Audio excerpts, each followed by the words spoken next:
Imagine you're holding like a winning lottery ticket. You've checked the numbers 3 times against the screen. You've got the exact matching Oh, sequence. yeah, the best feeling in the world. Right. So you walk up to the gas station counter, you slide the ticket across the glass, and you get ready to claim your prize. But the clerk looks at the ticket, then looks at you, shakes their head, and says, uh, sorry, we decided to give the money to someone else. Wow. Just out of nowhere. Exactly. And they tell you, well, their ticket was actually worth a little less, but, their paperwork was folded a bit more neatly. We just kind of felt safer with their vibe. I mean, you would be absolutely furious. It completely shatters the fundamental logic of how an exchange like that Yeah, works. you had the winning numbers. Yeah, The money should be yours. right. It makes zero sense in a lottery context. But, and this is the crazy part, if you translate that exact scenario to the residential real estate market, it happens literally every single day. It's wild to think about because we're all taught to view real estate as this straightforward, highest bidder wins financial transaction. Oh, absolutely. We assume the seller only cares about the top line dollar amount, Oh. but the reality is that the highest number is frequently, constantly rejected in favor of a lower offer. Welcome to the deep dive, everyone.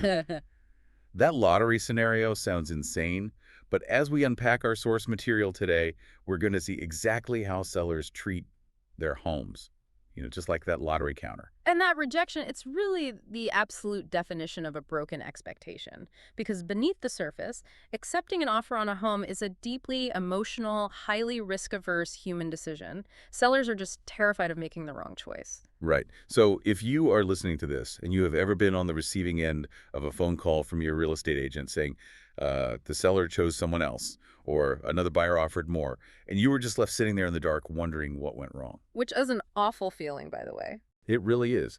But today, we are going to reveal the hidden mechanics of what actually happens behind closed doors when sellers compare those offers. And we aren't just, speculating on seller psychology either. We are pulling back the curtain using a highly proactive, meticulously engineered approach. Yes, our mission today is guided by some incredible sources. We are examining a highly proactive white glove strategy called the Buyer Advantage Service, developed by Associated Realty Partners, LLC. It's a fascinating framework. We'll be referencing a fantastic guide titled How to Win Your Next Offer to Buy a Home by MJ Smoke. Right, and he's a Florida licensed real estate broker with, over 2 decades of direct residential brokerage experience. Yeah, over 20 years. And we also have access to detailed analyses, failed offer checklists, and service frameworks straight from the team at Associated Realty Partners. So to start us off, the most common explanation you hear when an offer fails is simply, someone else offered more money. Which is the easy way out for an agent to explain a loss. Exactly. And sure, occasionally you just get outbid by someone dropping a mountain of cash. But our sources argue that price is usually just the tip of the iceberg. Oh, without a doubt. There is a whole underwater mountain of strategy that actually dictates who gets the keys. So we really need to start by dismantling the biggest delusion in real estate, which is this myth of the strong buyer. Yeah, this distinction is so crucial to make right out of the gate. There's a massive fundamental difference between being a strong buyer and writing a strong offer. Let's define what we mean by a strong buyer first. Because, in my head, if I have an 800 credit score, a massive down payment sitting in liquid cash, a full pre-approval from a major bank, and I'm ready to sign paperwork today. You feel like you're unstoppable. Right. I feel like I am the strongest buyer on the planet. I am bulletproof. And look, a buyer with those credentials is in a fantastic position.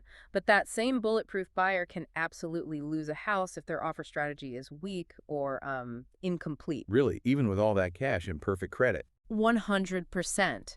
You can be the most qualified person in the world, but if your offer doesn't inspire total confidence, the seller will just pass you over for someone with less money but a better presentation. Wow. The core concept driving this entire dynamic is what the Associated Realty Partners framework calls the seller confidence principle. The seller confidence principle. Okay, walk me through the mechanics of that. Well, to a buyer, submitting an offer represents an opportunity. It's a dream, right? It's, visualizing where the couch is going to go in the living room. Yeah, you're already decorating the place in your head. Exactly.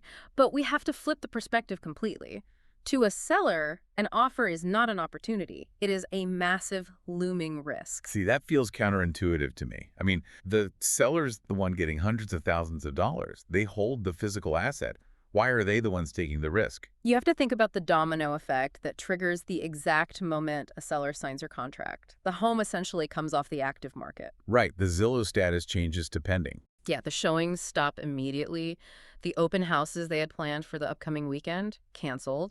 All the other potential buyers who circling the property may be thinking about making an offer, They just move on. they get the notification that the house is pending, and they move on to other properties. They are gone. Meanwhile, the seller starts making irreversible life commitments. Like what kind of commitments? Well, they might be putting a non-refundable deposit down on their next home across the country. They are booking moving trucks. They are literally changing their kids' school enrollments based on your promised closing date. Oh, wow. So the seller's entire life transition is suddenly balancing on the shoulders of a complete stranger they have never even met. Yes, they are incredibly vulnerable at that moment. If, say, 3 weeks into the process, your deal unravels. Which happens, right? Like financing falls This through. happens all the time. Maybe your financing falls through at the last minute, or you panic during the inspection period over a minor plumbing issue, or your insurance quotes come back too high and you utilize a contingency to cancel the contract. And the seller is just left holding the bag. The seller is devastated.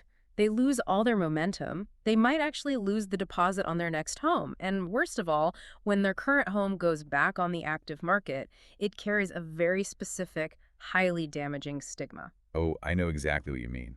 The dreaded back on market notification. It's the kiss of death for a listing. It really is. I've been a buyer scrolling through listings, and whenever I see a house pop back up after being pending, my immediate, unfiltered thought is, wait, what's wrong with it? Did the inspector find black mold? Is the foundation sinking? That is the universal buyer reaction, even if the seller did absolutely nothing wrong and the cancellation was entirely due to, say, the buyer's own job loss or financing issues. The market just assumes the house is fundamentally flawed. Exactly. And that stigma translates to real dollars.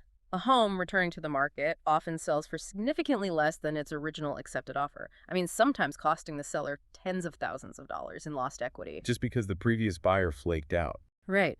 So knowing this, when sellers are sitting at their dining room table looking at a stack of multiple offers, they aren't just blindly asking, which buyer offered the highest top-line number? What are they asking instead? They are quietly, desperately asking, which of these buyers is least likely to become a problem 3 weeks from now? They're looking for the path of least resistance. It's like, who is going to cause me the least amount of pain in this process? Exactly. Which buyer is most likely to actually show up to the closing table? Which buyer seems the least likely to panic over a cracked floor tile? Which agent seems the most competent to handle the inevitable hiccups? So a lower offer can actually win if it just feels safer. Absolutely. A slightly lower offer that feels safe, clean, and absolutely certain will frequently beat a higher offer that feels disorganized, demanding, or, just risky. Certainty and confidence represent the actual currency of a winning offer. I want to pause on that for a second because I feel like the instinct for anyone in a competitive situation is just to throw more money at the problem. So let me try an analogy here. Go for it. Let's say you're a hiring manager filling a critical role at your company. You have a candidate who promises they can generate massive revenue, and they demand a top-of-market salary. But their resume is full of formatting errors. They showed up 15 minutes late to the interview, and their references hint that they frequently quit jobs after 2 months. You wouldn't hire them. Regardless of the high revenue promise, it's just not worth the headache. Not a chance. The promise of high performance is entirely undermined by the risk of unreliability. You'd much rather hire the candidate asking for a slightly lower, reasonable salary, who showed up 10 minutes early, brought a meticulously organized portfolio, and clearly understands the nuances of the job. You buy the certainty. That is a perfect analogy. The promise of a high purchase price means literally nothing to a seller if the deal doesn't close. And if we look at the modern real estate market, this anxiety is amplified in a huge way. How so? Because of the speed of things. Yes, fast-paced digital listings mean buyers are swiping through homes on their phones like they are on a dating app. It creates a very fickle, fast-moving buyer pool. Well, that makes sense. It's so easy to just click next. Exactly. Sellers know that buyers get cold feet easily in this environment. The certainty of an offer is fundamentally more valuable today than it was, say, 20 years ago. Okay, so if confidence is the true currency of the transaction, how do you, as a buyer, actually manufacture that confidence? Yeah. How do you prove to a highly anxious seller that you are the reliable candidate? Well, according to the Buyer Advantage Service framework, it requires a complete paradigm shift. It starts long before you even consider what price to offer. Right, we're moving into the preparation phase now. Yeah, we are moving from a highly reactive model to an intensely proactive model. This is the pre-offer due diligence phase, and it is where most traditional buyers completely drop the ball. Because the traditional model is basically just reacting to your phone, right? You get a push notification for a new listing, Mm-hmm. you look at 15 heavily edited photos, you fall in love with the staged mid-century modern furniture. Which isn't even included in the sale. Right. And you text your agent saying, we want this one. And the agent just fires off a standard boilerplate offer from their laptop while sitting in a coffee shop. It happens all the time. But the Buyer Advantage Service methodology aims to disrupt that entirely. That reactive process creates uncertainty for the buyer. They don't really know what they're buying, which ultimately bleeds into the negotiation and translates to fear for the seller. So what's the alternative? A confident offer requires immense legwork upfront. The sources detail a whole suite of these preparation steps. And the very first one seems so painfully obvious, yet the sources emphasize it heavily. The agent physically visiting the property before the offer is written. It sounds basic, right?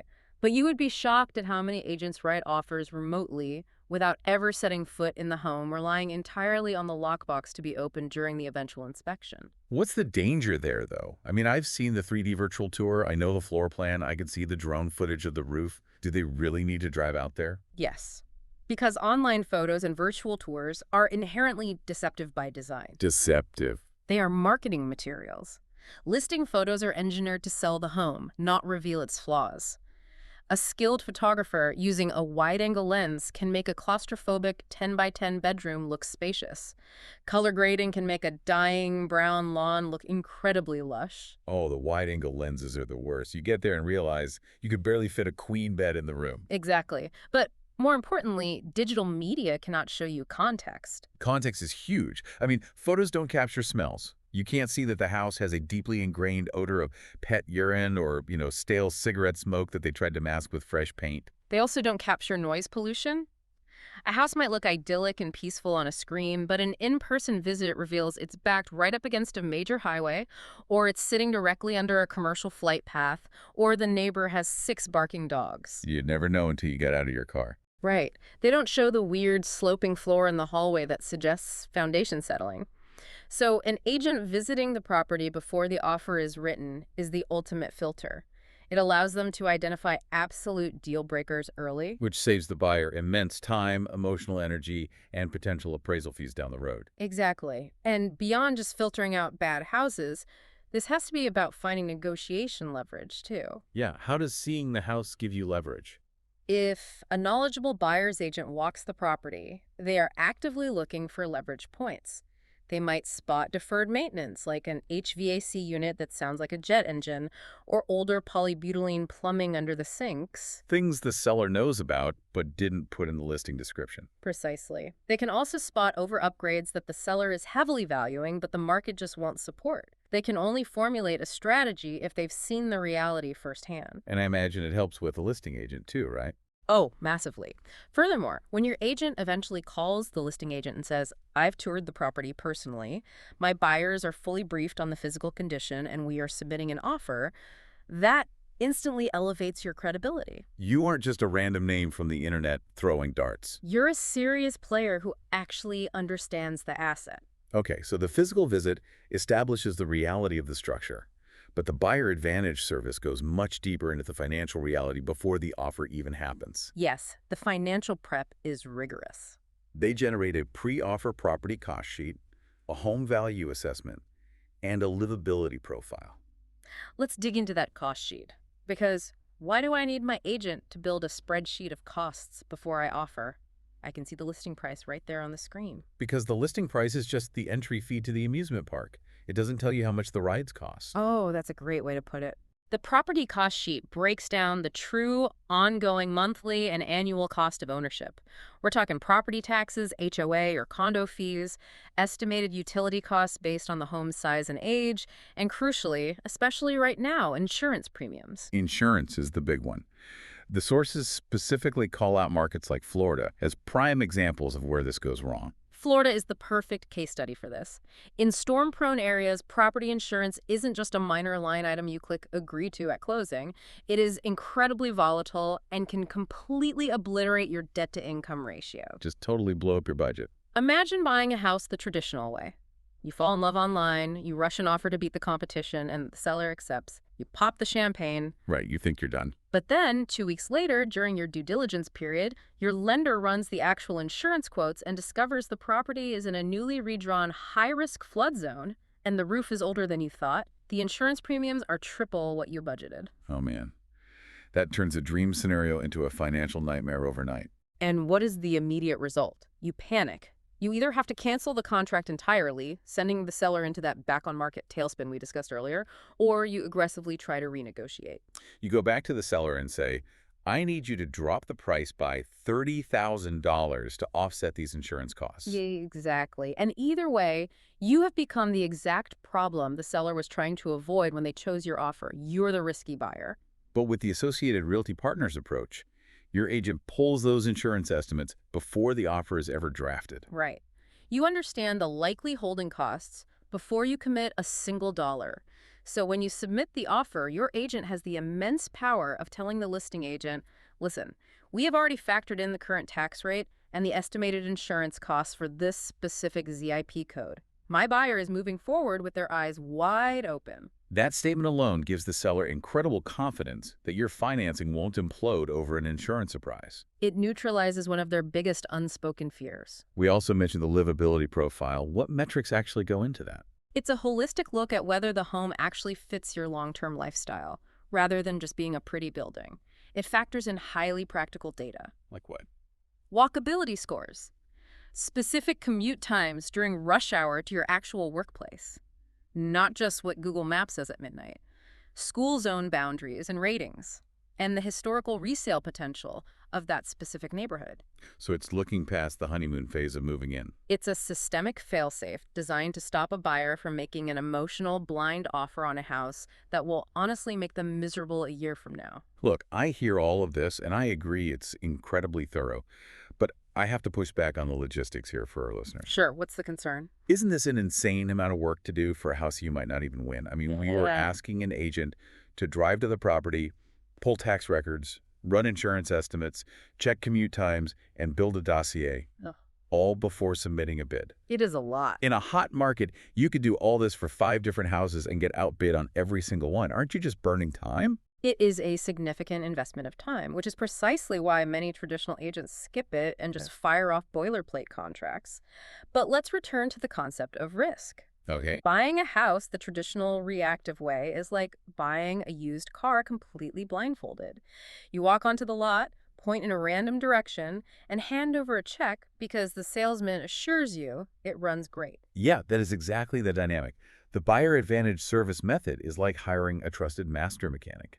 They thoroughly inspect the engine, pull the Carfax history report, check for frame damage, and calculate your insurance premiums for that specific VIN number before you even step foot in the financing office. Yes, it takes vastly more work up front. But if you win a bidding war blindfolded, you haven't really won. You might have just successfully outbid everyone else for a lemon that will bankrupt you. And as the sources point out, doing this meticulous front-end work actually increases your statistical chances of winning the bid. You aren't just protecting yourself from a bad purchase. You're gathering the raw data necessary to transform yourself into the exact type of confident, low-risk buyer the seller is desperate to choose.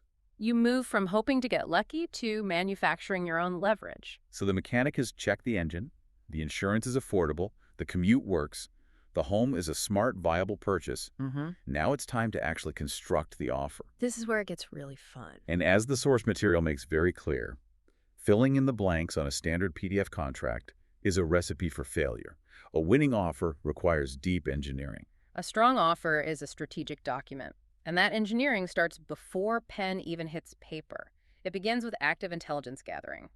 A core tenet of this strategy is that a strong buyer's agent proactively calls the listing agent before drafting the terms. It seems wild that this isn't standard practice across the board. Yeah. Like, smart agents don't write offers in a vacuum. They call to find out what the seller actually needs, because it's not always just a race to the highest price. You cannot structure a winning, customized offer if you don't know the seller's underlying motivations and pain points. Let's look at a few common scenarios. Sure. Let's say you call the listing agent and discover the seller is an executive being relocated for a new job. They don't just want a high price. They are desperate for a fast 15-day closing so they don't have to carry two mortgages. Or maybe you find out the sellers are building a new construction home and it's been delayed by supply chain issues. They want to sell now to lock in their equity, but they physically have nowhere to live for another 2 months.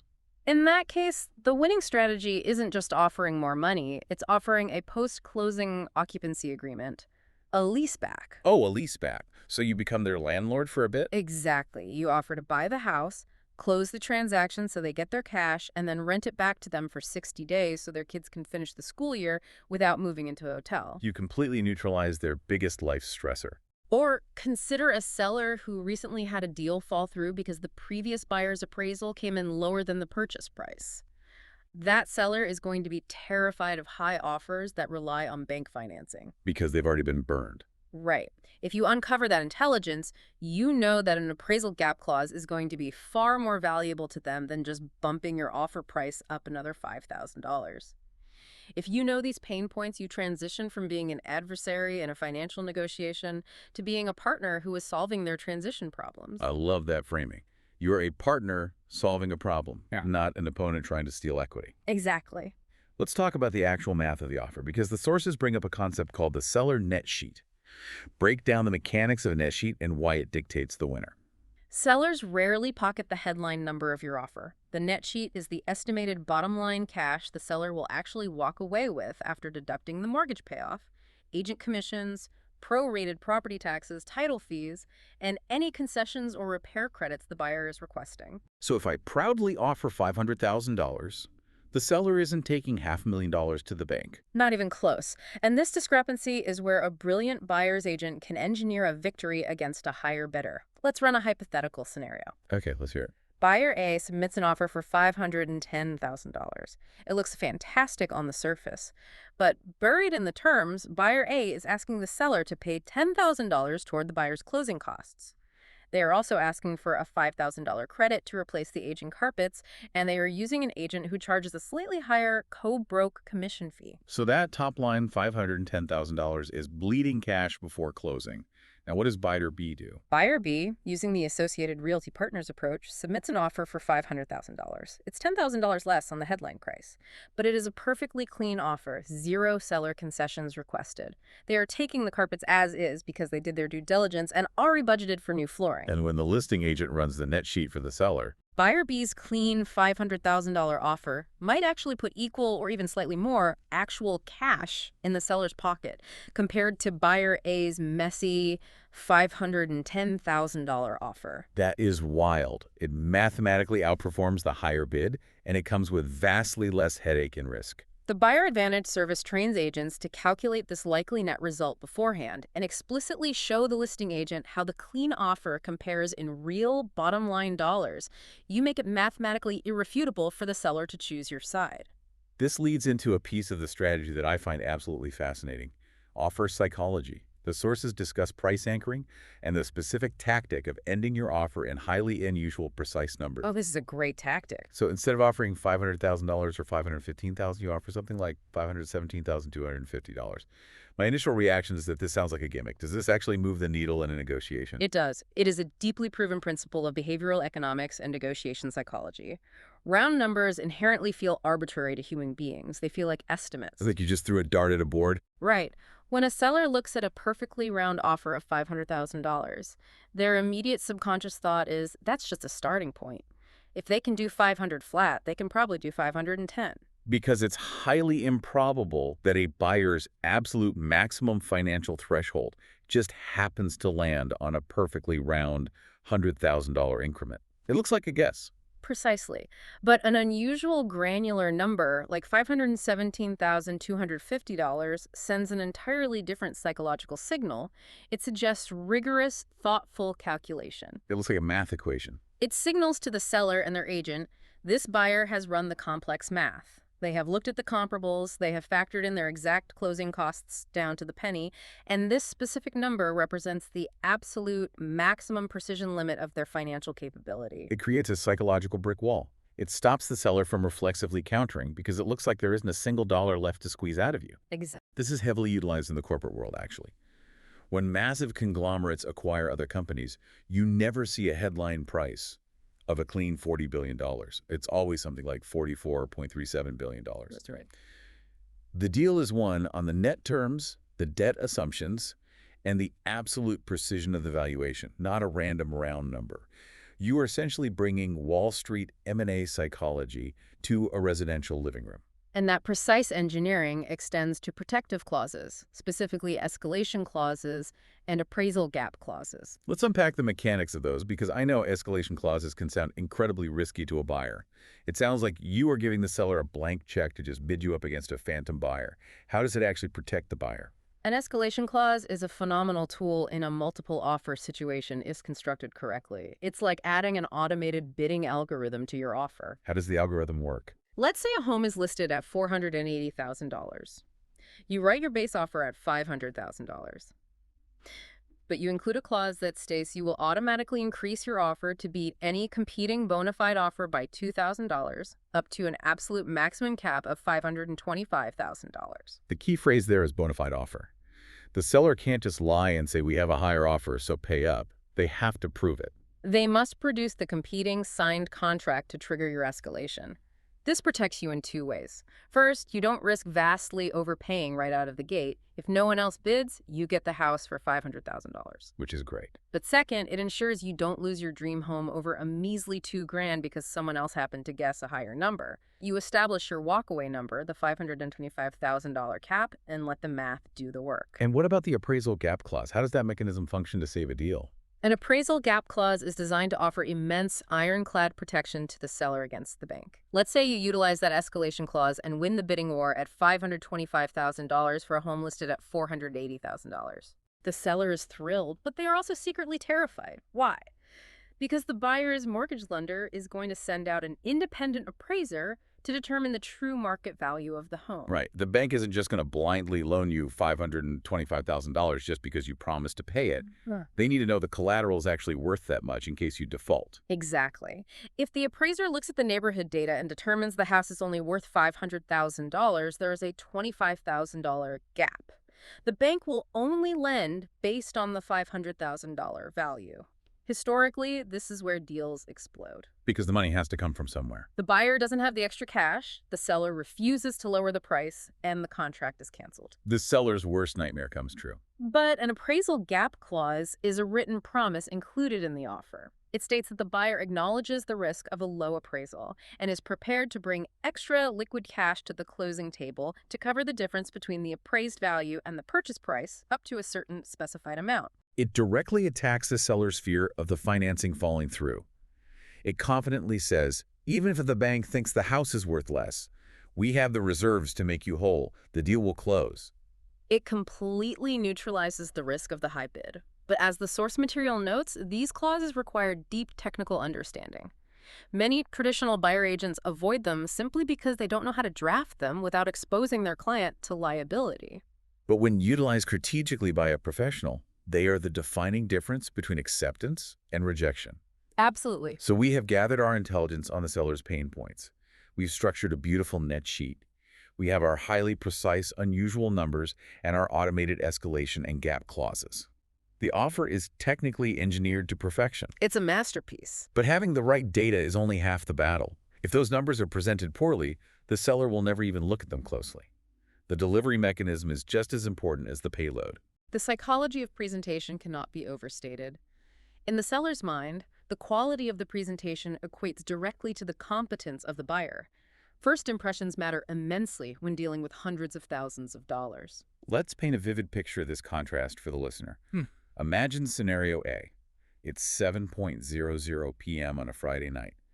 A traditional agent is sitting at their kid's noisy soccer game. Oh, I've seen this happen. They get a frantic text from their buyer saying, let's offer asking price on Main Street. The agent opens their phone, hastily generates a standard digital contract, attaches a generic blurry PDF of a pre-approval letter the buyer got from an online lender 3 months ago, and fires off an email to the listing agent. Just from their phone. Yep. The subject line is just, offer for 123 Main St. It has 5 different attachments, no context, no introduction. To a professional listing agent and to the seller, that email screams chaos and high risk. If this buyer's agent is this disorganized and sloppy just trying to submit the initial paperwork, what are they going to be like during the highly stressful inspection negotiations? It's going to be a nightmare. What will they be like trying to coordinate complex documents with the title company a week before closing? It's an immediate red flag. Yeah. You assume the rest of the transaction will be just as chaotic. Now contrast that with scenario B, the standard set by the Buyer Advantage Service. Night and day. The agent submits a single, beautifully formatted, branded PDF package. It is logically organized. It includes a clear, concise cover letter summarizing the key terms of the offer, the unusual price, the lack of concessions, the fast closing date. It includes the contract, fresh proof of funds, and 2 very specific documents, a buyer introduction package and a Florida Realtor's buyer disclosure form. That unified package says this buyer is deadly serious and their representation is highly professional. It makes the listing agent's job incredibly easy. They don't have to decipher 5 different attachments. They can simply print one beautiful document and present it cleanly to their seller. And what is the function of this buyer disclosure form? I understand a friendly intro letter saying, you love the backyard and can't wait to raise a dog there, but a formal disclosure form. It's about combining humanization with hard transparency. Home sales are deeply emotional for the seller. They want to know the character of the person buying the home they potentially raised a family in. Right. The introductory letter builds that emotional bridge. But the Florida Realtor's buyer disclosure form grounds that emotion in hard facts. It gives the seller transparent data about your home buying experience, the exact verified source of your down payment funds, and the specific details of your financing strategy. It completely removes the mystery of who you are. It's like putting together a comprehensive legal dossier for a major corporate trial. Or think of it like presenting a pitch on a show like Shark Tank. Good analogy. You can have a business with phenomenal revenue numbers, but if the entrepreneur stands on that rug, sweating, disorganized, shuffling through crumpled papers, and unable to answer basic questions, the sharks are going to say, I'm out. They're investing in the person, not just the math. The investment isn't just in the math. The investment is in the confidence and polish of the person executing the math. That is exactly the dynamic at play. But the single biggest differentiator in this entire presentation phase, what the sources highlight as the absolute secret weapon of the Buyer Advantage Service, is the proactive lender call. I am obsessed with this detail. The sources call this one of the most effective yet least used tools in the entire home buying industry. Break down what a proactive lender call actually is and why it's so powerful. Typically, a buyer submits a pre-approval letter attached to their offer. But to a battle-tested listing agent, a generic piece of paper from a massive national bank is just a piece of paper. They have seen hundreds of buyers with pre-approval letters fail to get actual financing. Because there's a massive variance in the quality pre-approvals, right? Some are rigorous, some are basically theoretical. Exactly. The listing agent doesn't know if the lender actually verified tax returns, W-2s, and bank statements, or if the buyer just typed their self-reported income into a website and printed a certificate in 5 minutes. Right. So in the Associated Realty Partners model, the presentation doesn't end with the email.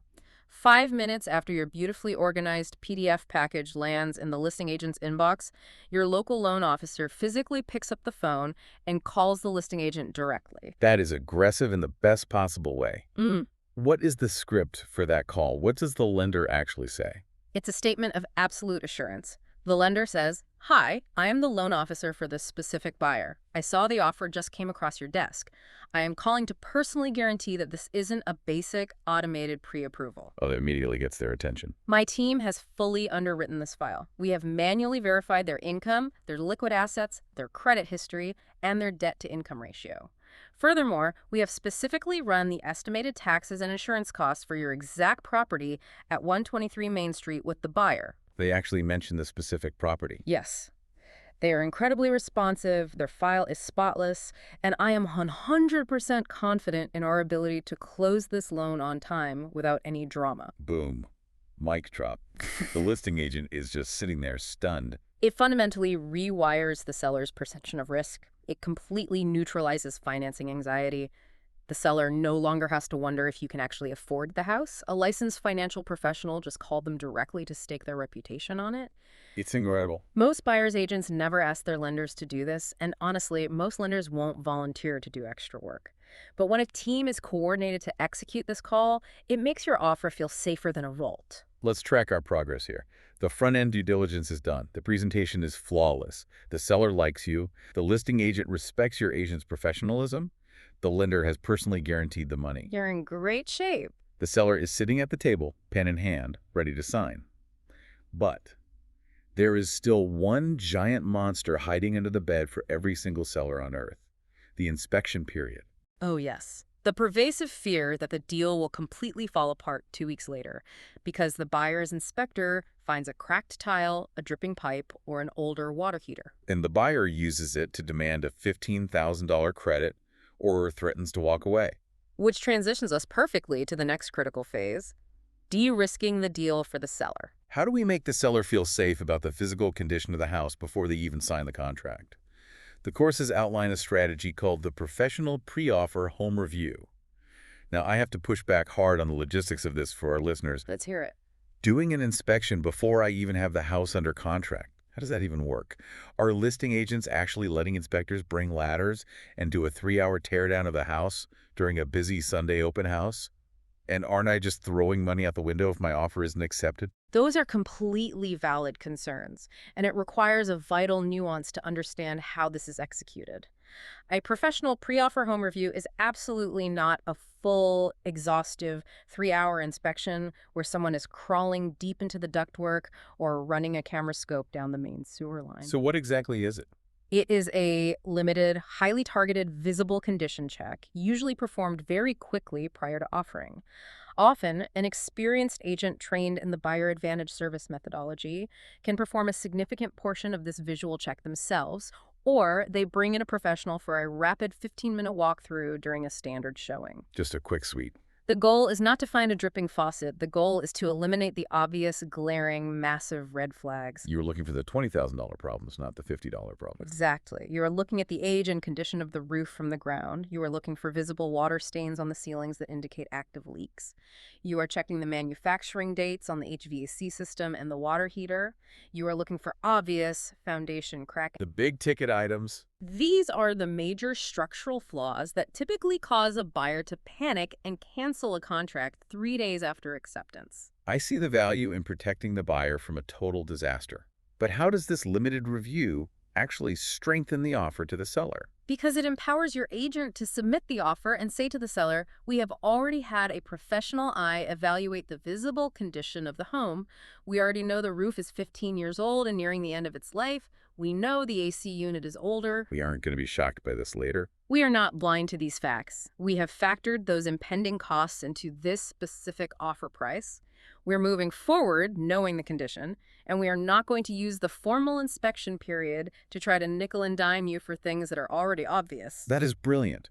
You are proactively removing the seller's fear of the inspection shakedown.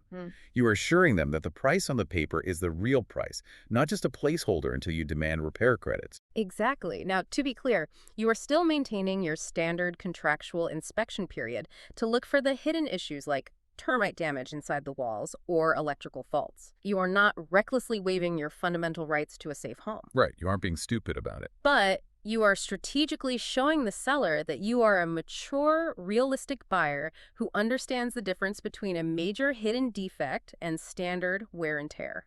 And to amplify this strategy, the framework involves providing pre-negotiated repair estimates or insurance quotes with the actual offer. Walk me through that. So if the pre-offer review notes that the roof definitely needs replacing, you actually include a working estimate in the offer package. Yes. Instead of making it a scary unknown for the seller, you quantify the problem. You submit the offer and say, we noted the roof condition. We had a licensed roofing contractor pull satellite measurements and provide an estimate of $12,000 for replacement. Our offer price is strictly based on absorbing this reality, and we are prepared to take on the liability and manage the replacement ourselves after closing. We will not ask you to fix it. That fundamentally changes the dynamic. It shifts the relationship from an adversarial negotiation where both sides are hiding information into a transparent, rational business It transaction. takes the emotion out of it. The seller doesn't have to worry about fighting over repair credits because you've already handled the math and taken ownership of the problem. It is all about systematically reducing uncertainty. And speaking of reducing uncertainty, we have to talk about contingencies. The outline mentions the strategic waiving of minor contingencies. Now, again, as a buyer, the word waiving sounds terrifying. I want my legal protections. And no ethical professional agent will ever advise you to recklessly waive major safety protections, like a core financing contingency if you absolutely need a loan, or a major structural inspection contingency. But you must understand that every single contingency in a contract makes your offer look inherently riskier to the seller. Because a contingency is basically a legal escape hatch. It's a predefined reason for the buyer to back out of the deal and get their earnest money deposit back.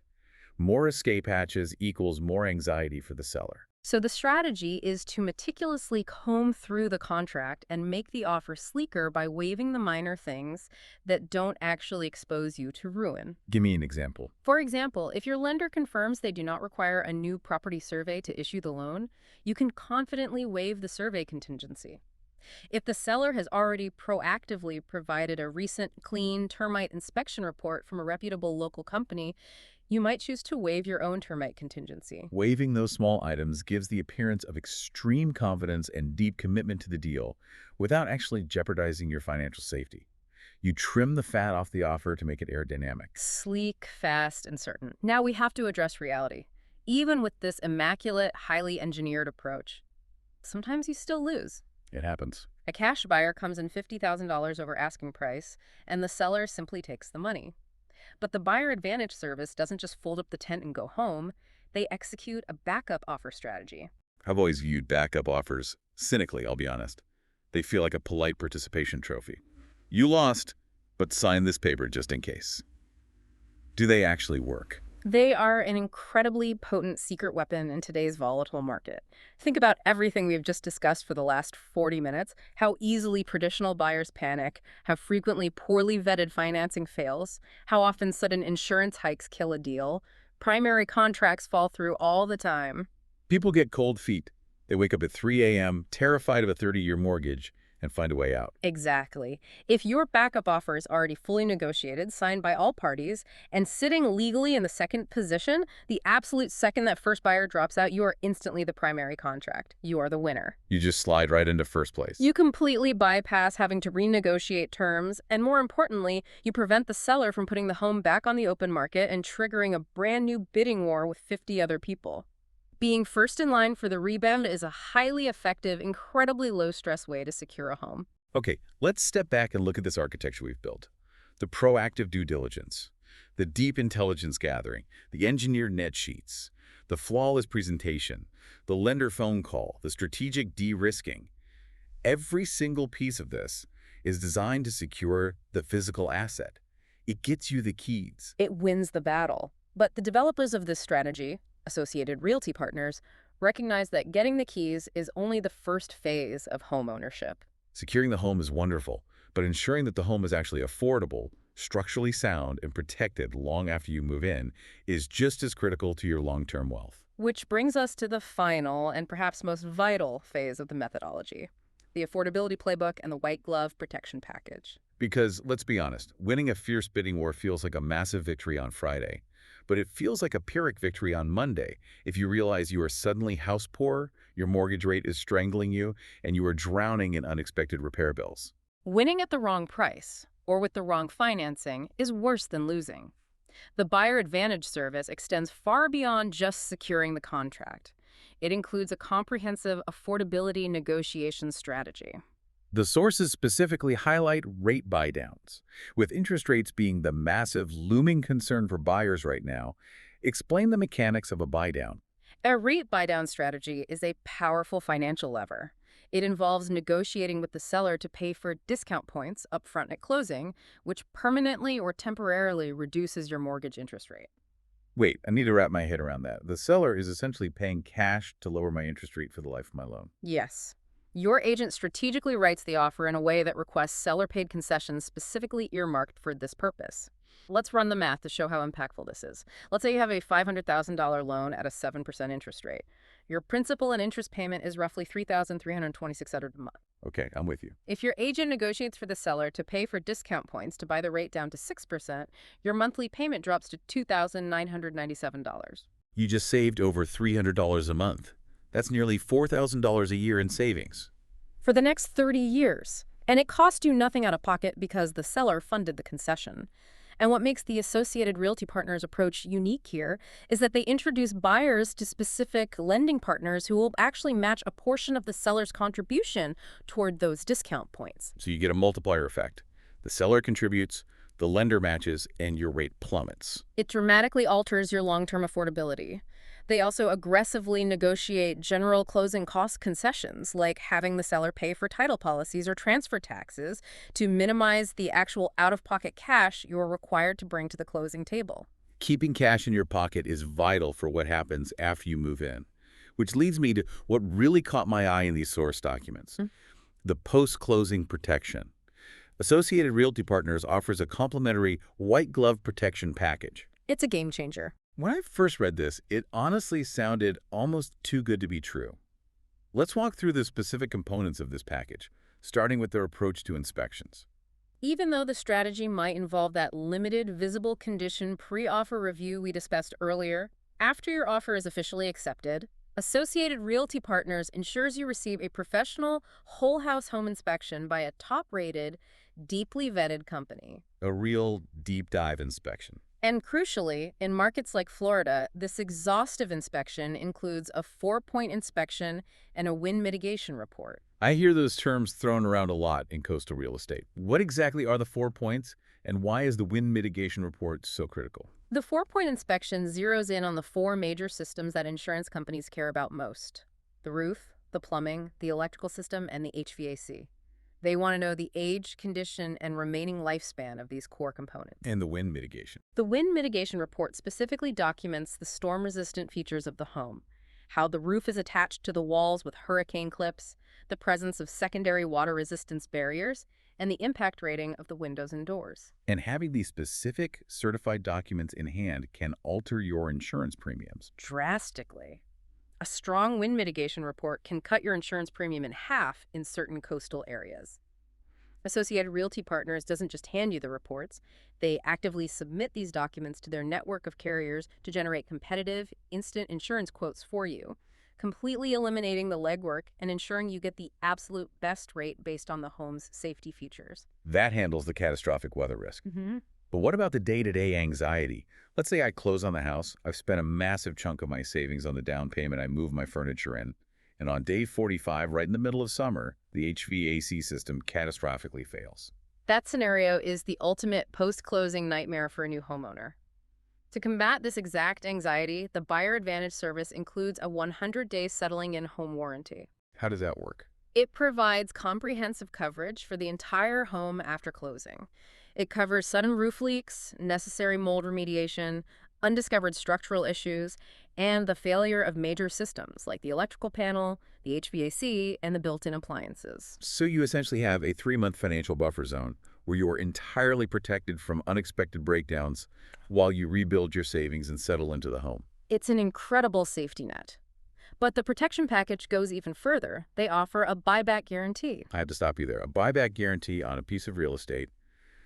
I have seen that offered on a certified pre-owned car, but we are talking about a $500,000 home. How does a real estate brokerage possibly offer that? What is the risk model there? It requires immense confidence in their operational process. The guarantee essentially states that if a major catastrophic defect is discovered shortly after closing that absolutely should have been caught and revealed during their professional home inspection process, you can submit a claim to have the home bought back at the full purchase price. That is an unprecedented level of peace of mind. It's Associated Realty Partners putting their money where their mouth is. They are telling the buyer, we are so incredibly confident in our rigorous due diligence process, and we trust the specific inspectors we mandate so completely that you are protected even if a massive human error was made. It completely reframes the stressful narrative of home buying. You aren't leaping into the dark, you are stepping into a heavily insured, structured environment. And they continue to support the lifestyle aspect of the move as well, utilizing services like utility helpers and recall check. Talk to me about utility helpers, because I have moved across state lines multiple times, and spending an entire Tuesday workday on hold listening to elevator music while trying to coordinate the cable company, the water department, and the local power grid is a very specific kind of torture. It is universally despised. Utility helpers is a white glove concierge service that takes that entirely off your plate. They establish the accounts, coordinate the connection dates, and set up all those essential services for you. You don't have to stress about whether the lights will turn on or if the internet will work when you finally get the keys. That is such a relief. And concurrently, the recall check service automatically logs the model numbers of all the appliances and mechanical systems in your new home and continuously monitors them against federal and manufacturer safety recall databases. If your dishwasher has a fire risk recall issued 2 years from now, you get an alert so you can get it fixed for free before a hazard occurs. And as a final bill on the package, they hand over their personal vendor directory. Which is invaluable. When you move to a brand new neighborhood, you have no local network. You don't know who the honest plumbers are, who the reliable electricians are, or where to find a good local real estate attorney or CPA. You gain immediate access to their highly curated, constantly updated list of trusted local professionals from day one. I have to say, looking at this entire architectural framework, the proactive due diligence, the engineered offer strategy, the aggressive negotiation, and this massive blanket of warranties and post-closing support, it reminds me of the experience of having a luxury concierge at a true five-star hotel. That's the exact vibe they were going for. You know the feeling when you stay at a truly world-class resort? The concierge anticipates your needs before you even realize you have them. They already have the dinner reservations booked, they hand you an umbrella before you notice it's getting cloudy, and the car is already waiting out front. That is a phenomenal analogy for what this service aims to achieve. Because the traditional home buying process feels like checking into a rundown roadside motel where you have to lug your own bags up 3 flights of stairs, figure out how to fix the leaky faucet in the bathroom yourself, and just pray the lock on the door holds. The Buyer Advantage Service methodology completely flips that script. It curates, supports, and fiercely protects the experience from the very first consultation through the intense negotiation, all the way to 100 days after you unpack your boxes. It takes the inherent chaos, emotion, and profound risk of the open real estate market and imposes rigorous structure, mathematical strategy, and comprehensive safety. Let's bring this all together. We started this deep dive talking about that visceral, frustrating lottery ticket analogy, the agonizing feeling of doing everything right, having the winning numbers, being fully qualified, but losing out because someone else's paperwork was neater or their vibe felt safer to the clerk. And what we've discovered by unpacking these sources is that in the world of real estate, the vibe isn't magic. It is a highly quantifiable, manipulatable metric called seller confidence. Exactly. I mean, that is the core truth we've uncovered today. I want to leave you, our listener, with a fundamental mindset shift. Based on everything we've explored today from MJ Smook and the frameworks of Associated Realty Partners, the goal of engaging in real estate is not simply to win any home at any cost. Definitely not. It's not about being the loudest voice in the room or recklessly throwing your life savings at a panicked seller until they finally say yes. The ultimate goal is to win the right home at a mathematically sound price, with a strategy so structurally bulletproof that it removes luck from the equation entirely. I couldn't have said it better. When you change your personal process from a reactive emotional scramble to an intentional engineered strategy, you stop hoping to be chosen. You start commanding the transaction. You become the undeniable, obvious choice. A total shift from hope to strategy. This podcast was based on material from Buyer Advantage Service, a buyer-focused strategy developed by Associated Realty Partners, LLC. If you've lost out on a home you loved and made an offer on, ready to buy again, or just want to explore your options, visit buyeradvantageservice.com to access their free book titled How to Win Your Next Offer to Buy a Home, as well as their failed offer analysis. Even if you never work with them, you'll walk away better prepared and more in control of the process.